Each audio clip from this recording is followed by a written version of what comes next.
Պարոն Եղան, նախ ետխորհրդային երկրներից տեղյակ եք, որ երկրներ ունեն նմանատիպ համաձայնագրեր Եվրամիության հետ, եւ երկրորդ ճգնաժամային նման գործողությունների համար, երբ որ ասում եք այստեղից ուժեր են գնալու, ընդհանրապես պատկերացում կա, թե ինչի մասին է խոսքը, այդ արտակարգ իրավիճակների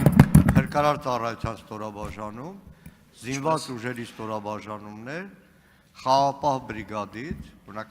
ՄԱԿ-ի հովանու ներքո խաղապահ առաքելության դեպքում գործում է խաղապահ բրիգադը, որը հատուկ կարգավիճակ ունի։ Նախատեսվում է արդյոք ինչ-որ ստորաբաժանումների առանձնացում նման խնդիրների իրականացման համար։ Շնորհակալություն, պարոն Մանուկյան, երկրորդ հարցի վերաբերյալ դա արդեն ամեն պետության որոշելիքն է, տվյալ դեպքում Հայաստանի Հանրապետության, դա գործադիր մարմինը արդեն կորոշի եւ իրենք ավելի լավ, այսինքն նախարարությունները, եթե տվյալ դեպքում լիազոր մարմինը ներքին գործերի նախարարությունը, իրենք կորոշեն, թե ինչ ձևաչափով մասնակցել առանձին ստորաբաժանման, թե արկա ստորաբաժանումներից որևիցե մեկից, ինչ վերաբերում է տեսակներին, համաձայնագրում հստակ ասվում է, որ վերաբերում է այն համաձայնագիրը վերաբերում է այն գործողություններին, որոնք կարող են ներառել Եվրոպական միության մասին համաձայնագրի 42.1 եւ 43.1 հոդվածներով սահմանված խնդիրները, այն է 42.1-ը ժամանակ չեմ ունենա, մի քանի բառով 43.1-ը ասեմ, զինաթափման գործողությունների ձեզ հետաքրքրող մասելի, մի անգամից անցնեմ ռազմական, մարդասիրական, փրկարարական, ռազմական խորհրդատվության, հակամարտության կանխարգելման, խաղաղապահ գործողությունների, ճգնաժամերի կառավարման շրջանակում մարտական ուժերի առաջադրանքներ եւ այլն։ Ահա այս է Եվրոպական միության մասին համաձայնագրով այն գործողությունների շրջանակը, որի շրջանակում կարող են տեղի ունենալ ռազմական առաքելություններ, մնացածը արդեն որոշվում է տվյալ յուրաքանչյուր դեպքում առանձին որոշմամբ։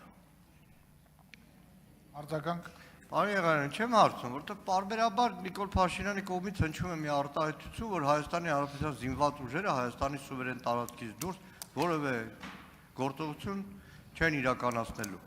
Հիմա ձեր հիշատակած այդ հոդվածի մեջ կա զինաթափում եւ նաեւ հակամարտություն, որը նշանակում է նաեւ չի բացառում ռազմական գործողություններ։ Այդ դեպքում ո՞րոնց է տեղավորում այդ տրամաբանության մեջ մեր զինված ուժերը Հայաստանի սահմաններից դուրս որևէ բան չեն իրականացնելու եւ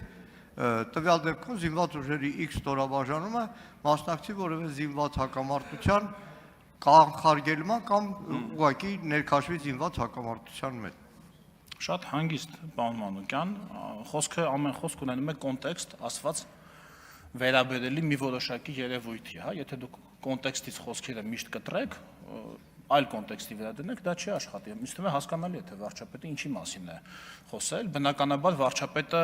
չէր կարող նկատի ունենալ, որ օրինակ ՄԱԿ-ի անվտանգության խորհրդով հաստատված, այսինքն միջազգային լեգիտիմություն ունեցող որևէ առաքելության ՄԱԿ-ի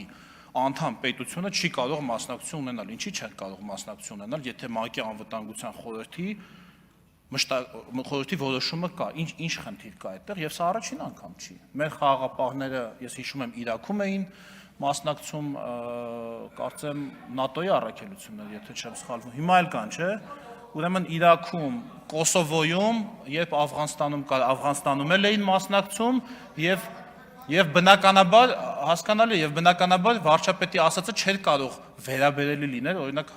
առաքելությանը Կոսովոյում կամ Իրաքում կամ Աֆղանստանում, հասկանալի է, որ մեր տարածաշրջանի մեր հարևանների հետ հարաբերությունների կոնտեքստում է դա ասել։ Հիմա դա կտրենք։